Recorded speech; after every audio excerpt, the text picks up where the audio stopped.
welcome speaker for this morning is Myrna Woods. The title of her speech is "The Internet is Your Oyster." It's her speech number 7 from the basic manual. The speech objective is research your topic. The time requirement is 5 to 7 minutes. Myrna is a website project manager with 12 years experience in the internet space. She enjoys helping small businesses increase their revenue through online advertising. She's striving to be a competent communicator.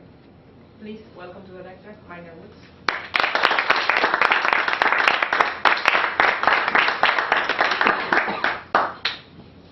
Good morning, Toastmasters, fellow Toastmasters, and most welcome guests. How many of you use the internet? Well, I know that must sound like a strange question because it's so hard to find any business professional that does not use the internet. Not only do they use the internet, business professionals depend on the internet. I remember being in college and first hearing about the information superhighway that was coming.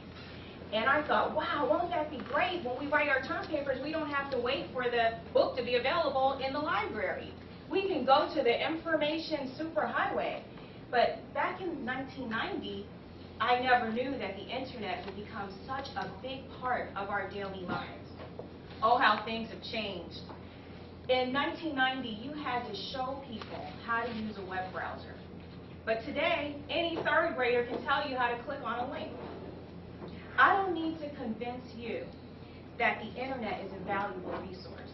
Whether you're an attorney or a coach or whatever you may be doing professionally, you already know. But you may not know how to make the internet work for you. Let's take a look at what's possible today.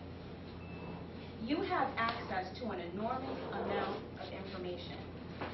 Anyone can publish content on the internet. That's kind of scary. But if you can write a blog, the internet is there for you to publish your own content. And you can ask your friends and invite others to comment on that published content. Well, what does all this mean to you, the business professional? The internet is your oyster. You don't believe me? Let's take a look at one company. What's the most popular search engine on the internet? Google. Google is actually a play on the word Google, G-O-O-G-O-L, but they made a play on the word Google. They spell it G-O-O-G-L-E. And it's a mathematical term that is 1 followed by 100 zeros. And that speaks to Google's mission to organize an enormous amount of content that's available on the internet. Google came on the scene in 1998 and is now the most popular search engine and is also the wealthiest. Well, how were they able to win when they came so late to the game? We already had search engines in 1998. Why did we choose Google, excuse me, why did we choose Google over the already established search engines? We had Excite, Alta Vista, we had Yahoo. Why were we choosing Google? It's a concept that we learn right here in Toastmasters, audience participation. A significant factor that makes Google different is when they return results. When you type in your keywords, Google technology considers how many votes were cast for that web page. Well, how does a web page get votes? Who here has a website? Okay. Helena, if you put my website as a link on your website, Google will count that link as a vote for my website. Now, this is an oversimplified example of how Google calculates who will be first on the search results, because Google has over 200 mysterious factors that are embedded into its algorithm. But this audience voting or page ranking system is a feature that differentiates Google from all the other search engines. It allows the audience to participate. Let's take a look at some other online successful companies that came late to the game. MySpace in 2003. YouTube in 2005. What has set these companies apart? Anybody? Audience Little video. participation. You know what? It's audience participation. You can actually create your own web page using MySpace, and you can do that for free. You're allowed to do that. With YouTube, you can post your own videos online. In fact, my video is going to be online probably in a few minutes because of Janine's participation on the internet. Well, what does this mean for you?